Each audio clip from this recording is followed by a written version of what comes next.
commitments that we made in 2019. Thank you. Well said. James Wilde. Thank you very much, Madam Deputy Speaker, and I welcome this bill and congratulate the Honourable Lady from North East 5 for bringing forward the important piece of legislation that's before us today and getting to this stage before it hopefully wings its way down the corridor to the other place.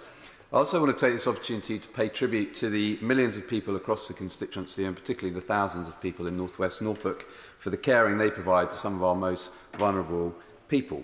We all know from personal experience and talking to constituents the toll that providing care can take, not just on mental and physical well-being, but also on people's household finances and other responsibilities, including, of course, their jobs. I also would like to recognise Carers UK for the vital work they do in supporting carers, and secondly, for their tireless campaigning in favour of a statutory right of leave for carers. Juggling caring responsibilities and work is incredibly challenging, and it can limit the participation of unpaid carers in the marketplace. As Carers UK has said, the stresses and strains of having to juggle paid work alongside unpaid care has led to hundreds of thousands of people leaving the labour market entirely. On average, 600 people leave work a day to care.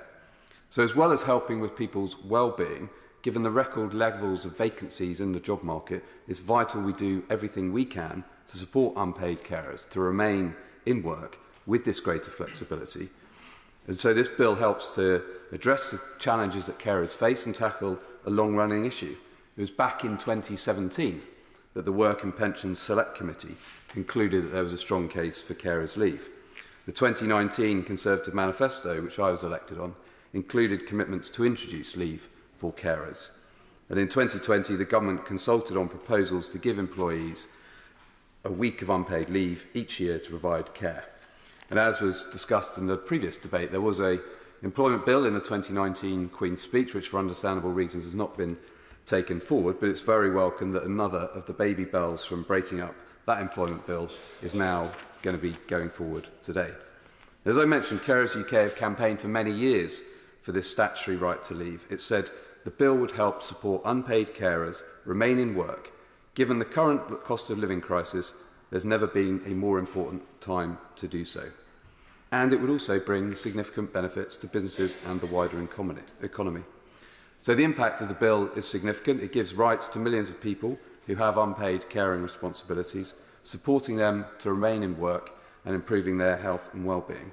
And it would mean around 1.4 million employers to whom this applied would have to think about their employees and their caring responsibilities, and also the opportunity to boost retention and recruitment in doing so.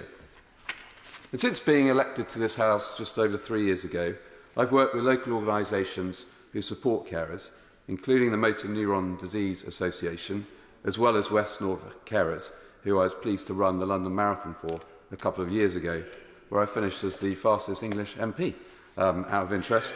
Although my right honourable friend, the right honourable member for Vale of Glamorgan, was a few minutes ahead of me.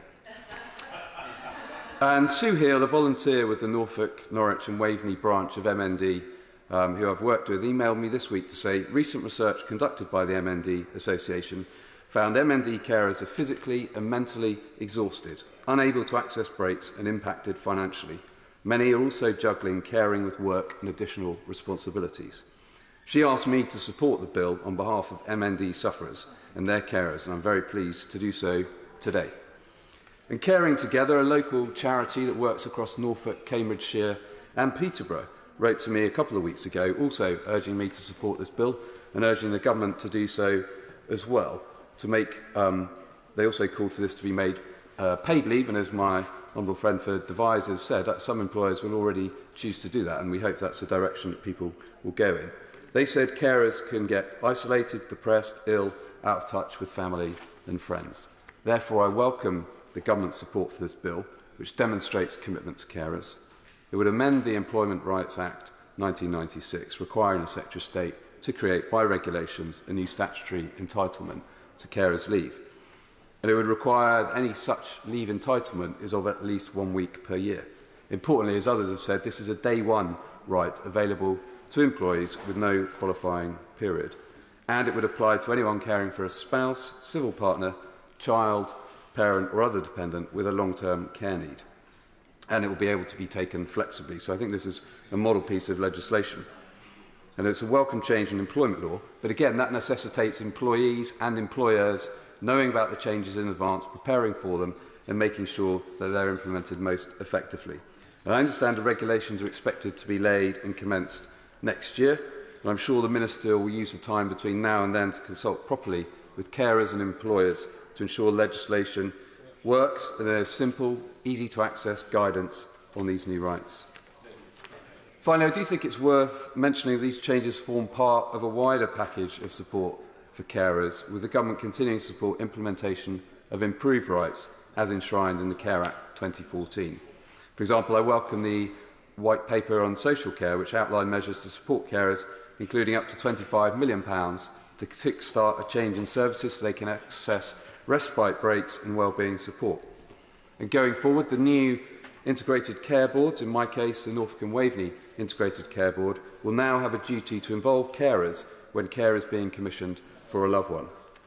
So taken together, these measures are helping to form a package of support which will ensure carers can access services they need when they need them, and that carers are able to balance their own lives, including work, with caring responsibilities. I'm very pleased to support this bill.